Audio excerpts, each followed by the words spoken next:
Dan apakah yang dikehendaki kesatuan itu, pernikahan itu keturunan ilahi. Ini luar biasa.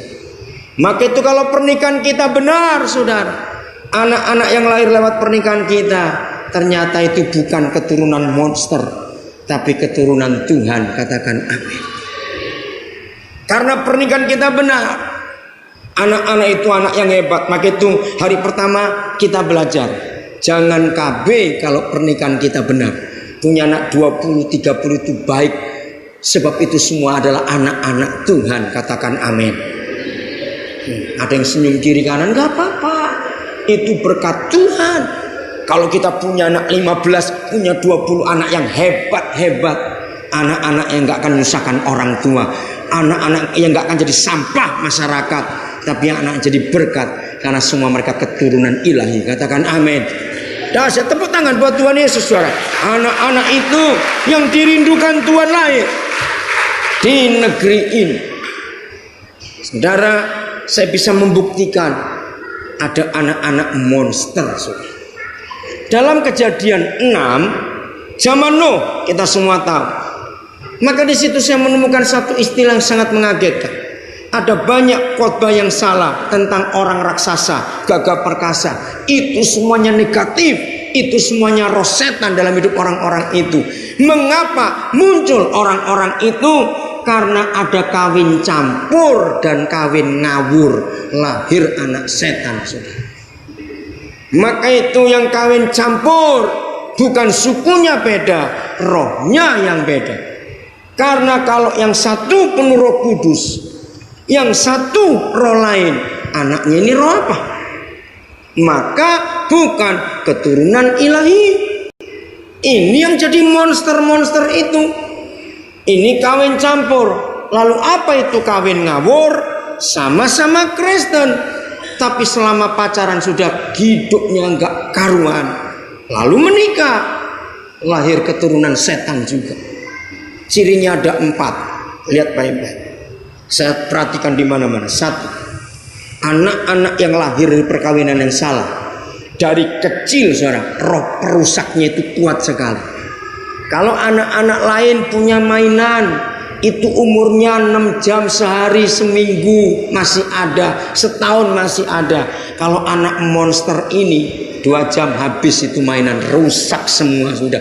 Dia seneng protol sana cabut sini, kentara sekali, saudara. Saya bisa lihat anak itu. Kalau saya di mana-mana ketemu anak begitu, saya cari mana bapak ibunya ini. Saya akan tanya, ini pasti salah ini kawinnya. Masih nomor 1. Sadisnya luar biasa anak ini. Kalau anak-anak yang lain, yang normal, anak-anak keturunan Tuhan, itu melihat anak binatang, senang, lucu, gitu. Mereka lihat anak anjing, lihat anak ayam, anak-anak binatang yang lain. Tapi kalau anak setan ini, dia mengendap-endap begitu, dia pegang ekornya, dia putar. Dan ketika si binatang kesakitan, dia puas tertawa-tertawa, saudara. Maka itu ketemu anak seperti itu, cepat layani, bahaya. Ini besar bisa jadi pembunuh, saudara.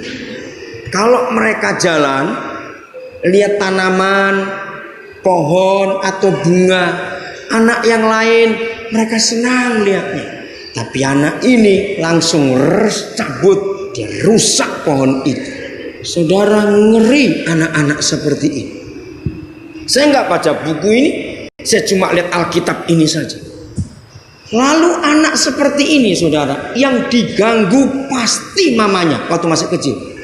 Kalau dia sudah besar, papanya yang diganggu.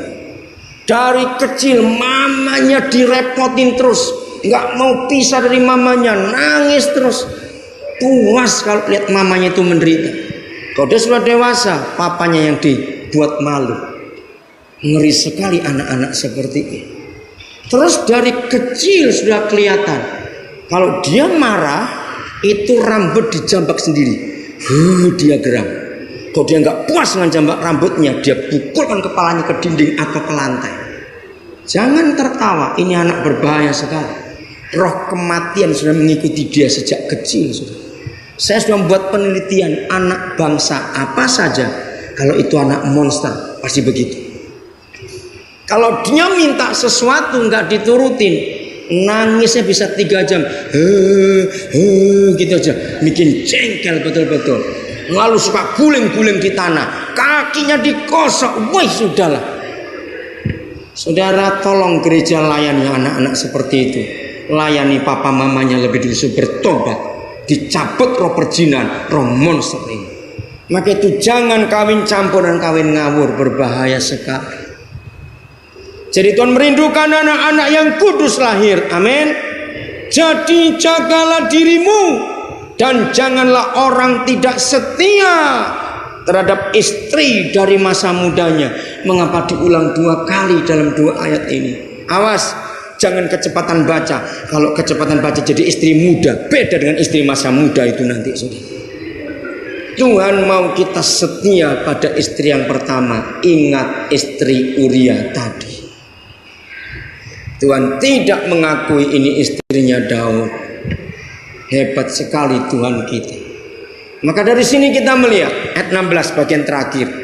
Mari kita baca sama-sama kalimat pertama saja, ayat 16 Malaki 2. 1, 2, 3. Sebab aku membenci perceraian, firman Yahweh Tuhan Israel. Cukup sampai di situ. Satu-satunya Tuhan, satu-satunya buku yang kita temukan di dunia ini yang ada statement aku benci perceraian. Maka sekarang kita bisa menjawab, bisa atau tidak bercerai. Jangan tanya siapa-siapa lagi, tanya hati sendiri setelah kita mendengar firman ini. Maka itu jaga yang sudah terlanjur salah menikah, teruskan dengan anugerah Tuhan, minta pemulihan. Amin. Tapi adik-adikku yang belum menikah, jaga dirimu, engkau belum terlambat, supaya engkau tidak salah menikah. Dan gereja, siapkan diri untuk repot sedikit 3 bulan, 6 bulan ngurus mereka, supaya enggak salah kita menikahkan orang. Mari hari ini suami istri kita pulihkan hidup pernikahan kita. Amin. Kita kuduskan pernikahan kita kembali. Kalau ada yang merasa ragu-ragu dalam pernikahannya, datang kepada gembala. Saya ingin berkata pada rekan-rekan gembala, jangan segan-segan memberkati ulang pernikahan, karena itu perlu dibarui. Kadang-kadang dulu mereka belum betul pernikahannya. Berkali-kali saya mengulangi pernikahan orang karena mereka ragu-ragu. Baik, kita mulai, janji lagi, hidup betul-betul dan dikuduskan, maka nanti kemuliaan Tuhan akan nyata. Kiranya Tuhan menolong kita, memberkati kita. Mari kita menghampiri Dia, kita periksa diri kita.